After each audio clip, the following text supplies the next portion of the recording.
Hello everyone, my name is Andrew. Today we'll continue learning REDIS and we'll create a REDIS queue.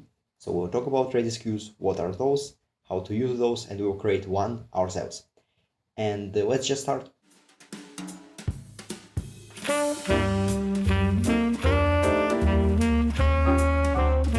So if you don't know anything about REDIS, so that thing, REDIS, then you should probably watch my previous videos where I explained everything from the basic stuff, like what is REDIS, how to work with it, to the more complex stuff. Well, still, it's a very basic stuff, but it's more complex than the stuff I talked earlier about. I talked about earlier. So in the previous videos, we talked about basic REDIS commands and REDIS lists. So we started working with those. And the last video, again, was about REDIS lists. And now we'll create a simple REDIS queue using REDIS lists. So I thought that it would be no fun to describe all of those REDIS commands that are related to lists, and because of that we'll just simply create a REDIS queue and we'll finish with a list on that, because all of those commands are really specific and you'll probably not use all of them in your development. And because of that I'll just simply show you how to create a simple REDIS queue, and then we'll continue to other topics which are related to REDIS. So let's start. What do we have here? We have producer and consumer.py files. And if you don't know anything about queues, that's okay. I'll explain it right now. So not queues data structure, but queues in terms of REDIS. So how do they work? It is still a data structure like first in first out queue, but it's a little bit different. So let's start. For example, we have two programs. Again, two simple programs, producer and consumer. So those are two separate programs. They can be written on different languages. They can run on different servers, or services even, it doesn't matter. So producer and consumer, two separate programs. And imagine that we have something that we need to send from the producer to the consumer. So how we do it? How we can send the information from the producer to the consumer? And the amount of outcomes here is infinite, because we can use TCP calls, we can use HTTP calls, we can use whatever. But typically, when we need to send some information, some event information, so think of it as an event. Something happens on the producer and we send that information to the consumer. In event-based environments, what we need to use are queues. So imagine that we have a web server. So our producer is a web server, and that web server has an analytical page. So a page for your company where you have your reports, or where you have your, invoices, reports, so some analytical stuff. And typically, when it comes to analytics, our queries run very slow. So our queries are very slow, so yeah, that's kind of what it is. But we cannot allow us to run those slow queries on our web server. Why? Because that would stop the web server completely, our page would freeze for like 30 minutes, and that's not what we want. Instead, what we can do is use a consumer. So consumer is an analytical program consumer. And the web server will send a message. For example, I am web server, you consumer, analytical program. You need to send me an invoice or a report for the last 20 years. So make that report and send it to me. So web server just says, I don't want to do that work myself, you consumer do it and then send it back to me. So that is the whole point. Consumer will run those slow queries on its servers, and producer will just get the result. So that's how it works. And that's just one of the examples. If you work with Django and Celery, that's what they're primarily used for. But that's just one of the examples. Another example is when something happens on the producer and we need to send it to the consumer. And in that case, again, the outcomes are infinite. But if we think of those events, again, those events as events, so if we think about the data that we need to send from the producer to the consumer as the data, so as the event data, so something happens on the producer, we immediately send it to the consumer. Well, not immediately, but we send it to the consumer, and consumer processes the message and does something with it. So that's how it works. And again, in order to work with or to send information from the producer to the consumer, we can use queues. So producer, again, we have queue between them. So queue, it can be, for example, a Python list. It will be a Redis list, so let's write Redis list. And what producer does? What's the main goal of the producer? Producer generates, creates, puts messages on our queues or on our queue. It's bad to say, well, we can have different or multiple queues, but on our queue in Redis. For example, we have 1, 2, 3, 4, 5 values to put on our queue, and we put them in 1, 2, 3, 4, 5 order. So we have like from 1 to 5. That's the order. But when we put something on the queue, what are we actually doing? We don't put it like 1, 2, 3, 4, 5 like in a simple Python list. No. We put everything to the left side. So if you worked with, or if you've seen my previous video where I talked about L push command in Redis, that's what the producer actually does. So the producer puts all the values, but the producer puts all of those values at the first index. So what do I mean? If we have 1, 2, 3, 4, 5, we will have 1, then we will have 2, then we'll have 3, and as you can see, I do not put them after the 1. I put them before, because all of the values start, or all the values will be on the index 0. So 1, 2, 3, 4, it gives us 4, 3, 2, 1, 5, and that's our order. So the order is reversed. And consumer, what's the main role of consumer? Consumer just simply gets and removes the message. So the message, the event, the information, the data, whatever, from the right side of our queue. So again, producer generates the messages and puts them on the left side of our queue. Consumer gets them on the right side. And that's why those queues are called first in, first out.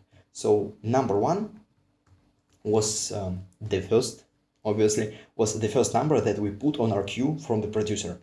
We put it to the left side, but when the consumer will get all of those messages, the first message that the consumer will get is 1. So 1 was first in and it got first out. So the first thing that we put in, it's the first thing that gets out of our queue. And that's basically it. So that's how queues work. Now let's write one. So I have producer.py and consumer.py files in here. And what do I want to do is import my Redis module. Import Redis. Now let's use with Redis.Redis as Redis client in here. So Redis.Redis, it's again, if you haven't seen my previous videos, then I highly recommend checking them out, because if you just know about Redis, so about the database, not about the py or Redis.py or Redis py, I don't know how the library is called, but about that Redis library, or if you don't know how to work with Redis in Python, then I highly recommend watching my previous videos.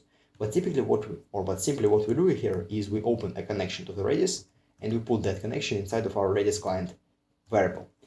And again, it's the producer.py file. So here we need to generate some messages and we need to send them to our queues. I already have Docker running. So, oh no, I don't have Docker running. Let's run it now. And if you don't know why do I need Docker and what is it, it's simply a platform where I run my Redis. So if you have no idea about Docker and you run your Redis on your local machine, that's all right. Or if you run it somewhere else, but I run it on Docker. So now it's starting, and yeah, Docker engine starting. It will not take a lot of time, but let me just explain what we'll do in producer.py. So here, what we need to do is simply put the message on the left side of our queue. And how to do it? We need to use lpush command, so left push. Again, lpush command is the command that will have a list and will put the values to the left side of the list. That's just simply it. Let's write queue here, and let's write, for example, a simple random value. So random.rand integer from 0 to 100. And that's our value for our queue. So that is a simple producer for our Redis. So what we do right here, we import our modules, then we connect to the Redis, and then we are saying push to the left side of the queue, which is called queue, and push a random value from 0 to 100. That's simply the producer that we're gonna have in that video. Now our Redis oh yeah, I need to start my Redis. So I start my container. Yeah, now I can go inside of it, and let's write Redis CLI or Redis CLI in order to get to the CLI. Then let's flush db. So flush db, yeah, because we need to use flush db. And yeah, we flushed our db, everything. We don't have anything in our Redis now, and let's look at the result when I run my producer.py. Let's run it.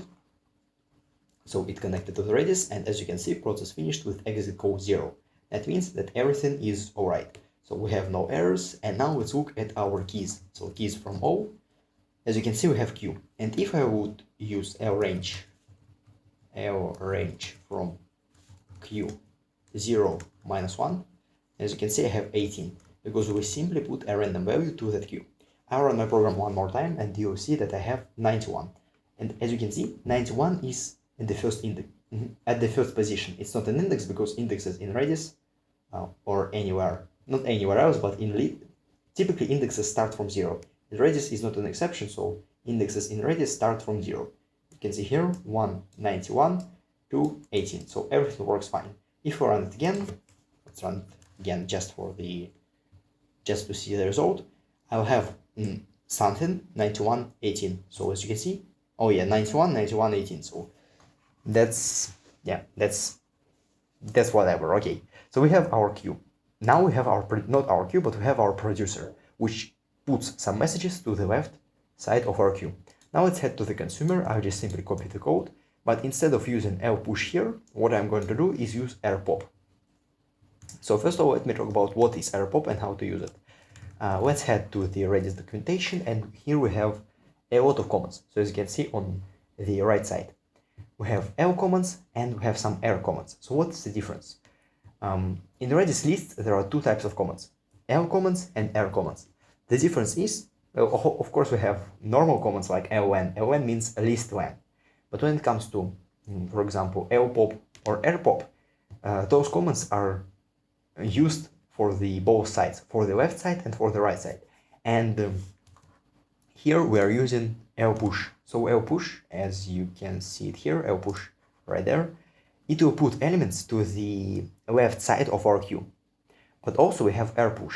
So rpush right here, and rpush, it's the same command that will put the elements, new elements, not to the left but to the right side of our Redis list. And that's how it works. So in Redis list we have two types of commands, left ones and right ones. And both of those commands run for the differences for the different parts of your list. So for the left or for the right part, respectively. That's just it. And in our case, we are not using lpop because, as you may know from the last video, lpop is the command that pops the element from the left. But if we want to put or to pop, so pop means remove and get the value of the element from the right side, we need to use rpop. And now let's just simply write print random value, and let's use our rpop command right here. Now let's run our consumer, and what we'll see, as you know, our random values are 91, 91, 18. As you can see, we receive 18. The value is in bytes, but I'm not converted to the integer just yet. And now, if I run my lrange command, I'll see 91, 91. Let's clear our output, and let's run it again. Now we receive 91. And as you can see, if I run lrange query or lrange q 0 minus 1, I'll receive 91 as the result. So that means that we really get and remove the value from the list, from the right side of the list, because we receive the values as they were put in our list. So yeah, now we receive 91 once again. Our list will be empty, so empty array. And if I run my program once again, I will receive none as the result. None as the result, as you can see it right here. That's the basic idea of producer and consumer queues. So now we have a simple queue that will produce some information on one side and consume that information on the other side. And as you can see, those are split programs. So we can have one program on one server and another one on another server. But what is the problem? The problem is that typically we want our consumer to wait for for the information. So imagine that you have a bank, and for some reason, I don't know why, but you decided to put all your transactions to Redis. I have never worked in banks, but I don't know if you should do it, because Redis, again, stores all of the information inside of RAM. And if the Redis fails, of course, it depends on the configuration of the Redis or on your cluster, but if the Redis fails, so if the database fails, then you lose all your data. Even if you have backups, you will still lose some data because Redis does not have val, so write-ahead lock. But when it comes to reliable queues, or not reliable queues, but when it comes to consumers, what we want to do is wait for the information on the consumer. So in our case, we are not waiting for the information whatsoever. We're just printing a random value is airpop, like that. But imagine again that we have a bank. What if we need to process transactions on the right side, so on the consumer side? In that case, we probably need to wait for that value to appear, or for any value to appear in the queue. And if that's the case, what we can do is use blocking functions in Redis list. So we had normal functions like list, ln, then we have left functions, so like lmpop, lpop, lpush, and then we have right functions like rpop, rpush, and also we have blocking functions. So what are those? As you can see, blocking functions are the same for left and right commands in Redis, so blpop and brpop. In our case, we are interested in brpop. So what is that? A normal pop in Redis will return none if there is nothing in our queue. But brpop, and if we want to see the result, we can just simply add b as the first letter of our command. brpop will not simply remove the value from the list, because if we don't have a value, we will return none. But in a simple rpop. But in brpop, we will wait for the value to appear in the list. So now, as you know, we don't have anything in our average queue. So as you can see, it's an empty array. Let's run our consumer, and you see that our consumer will not print a random value and the program will not stop, because our program waits for the value inside of queue. So brpop does not return none if there is nothing in the list. It will wait forever until a value appears inside of that queue. And now let's run our producer for a minute, and let's head back to the consumer, and as you can see, when our producer puts a value, we receive that value in the consumer. Also receive the name of the queue. Yeah, but the second one is the value of the producer. So brpop creates not a simple queue, but a blocking queue in Redis. And typically you have blocking queues. Well, it depends, but typically you have blocking queues that wait for some information on the consumer side. And producers simply, again, produce the values, so put them inside of the queues. Consumers simply get those values and process them. But there is still a problem. And that problem, I will not show you the solution for that problem, because I showed you the solution for the blocking queues, but for the next problem is reliable queues. So what's the problem with that simple queue? That queue is not reliable at all. What do I mean? Imagine that you have imagine that you have like a simple program. Again, going back to bank transactions.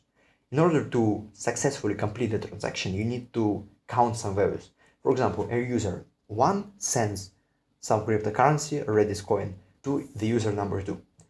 And if we want to really count that count the amount that were sent, count new balances, then we want to run some calculations, obviously. But what if you will not be able to save your information because of an exception? What if you have a network fail? What if something happens to your messages? Well, then, what if, for example, in our case, what if consumer will fail before we see the print? So the print is the final point in our program, but before we see the print, but after we removed our value from the queue. What if something happens on that specific moment? Well, what happens with our queue? Our queue is not reliable. So if we got Redis client brpop from queue, so if we got the value, that means that the value only exists in our program consumer.py. It will not exist anywhere else. And that means that if something fails inside of our consumer.py program, we'll lose our data forever, because we popped the data from the queue. We don't have it anymore. We literally removed the data from the database. And if we want to really be able to work with the queues, maybe we need a reliable queue. So what is a reliable queue? Let's head to rpop lpush command, maybe the longest one. Oh no, aside from brpop lpush command. What's the names of those? But rpop lpush command is the command that we are using in order to create reliable queues. I think there is even a pattern called reliable queue here, so you can read about that. Again, I will not show you how to implement those, but it's a very simple idea. Instead of having one queue, we have two queues. One queue, in our case, it will be my list, will be a processing queue when it has where it has some data that we don't need to remove yet. And we have my other list, which will be final queue. I don't know how to say it. Yeah, maybe final queue. How do they call it? Obtained queue is not reliable. Yeah. Oh, okay. Whatever. So we have final queue, my other list in our case. So yeah, here we have my list and my other list. And reliable queues allow you to put the values in one queue and then go get those values from the other queue. That's how it works. And yeah, so those are reliable queues. And in order to use those, you can use the rpop lpush command that gets the value from one queue and puts it onto another. So yeah, that's how it works. So simply reliable queues, if you still don't understand, are the queues where you don't remove your values immediately. You have a point. In our case, those points are the processing queue and the final queue. So those are two different lists in REDIS. And yeah, we use them together as the one. That's we have the point in which we don't remove our values directly. First of all, we process them, and only after that we remove those values from the queue. That's how it works with reliable queues, and that's how it should be done. Because in order for you to really trust your queue, what you need to, or trust your program, trust your technology, what you need to do is be able to recover from any kind of network fail, program fail, or whatever. You need to be able to first of all save the data to the real data, not to the RAM but to the disk. So for example, to the real database. Real in terms of like I don't know, SQL, NoSQL database, where you have like values on your disks, not in your RAM. So those values will be somewhat safe, so pretty safe, safer than they are in RAM. And only after that you need to remove the value from the queue. That is a reliable queue. In our case, those queues are not reliable, so if something happens, we have fails on consumer side or on producer side. So that's how it works. Well, if we have fails on producer side, that's not a problem, because we simply can see those fails. For example, if you have again a web server or a bank where you send transactions and you cannot send the transaction to the queue, then you'll see cannot send transaction to the queue. Please retry your operation. That's very easy in producer side, but when it comes to consumers, that's really, really complicated. And that's why we need reliable queues. So yeah, that video is taking longer than I thought, but still, yeah, I think I explained everything that I wanted. And again, I will not explain all of the commands for the list, because those are very, very specific. And I will not cover all of them, because I don't want to, and because we can learn some other stuff with REDIS. Because again, REDIS is an enormous technology. It has lots of modules, lots of cool things inside of it, and I don't think that spending our time on all of those commands that you probably never use is a great way to learn. You need to learn, or you need to know about lists. You need to know how to create queues in REDIS, because queues in REDIS are really, really popular right now. And that's actually how it works. So that's our REDIS queues using lists in REDIS. Next video we'll move to another topic, so stay tuned for that, but that's all that I wanted to say to you. My name is Andrey, thank you for watching, and good luck.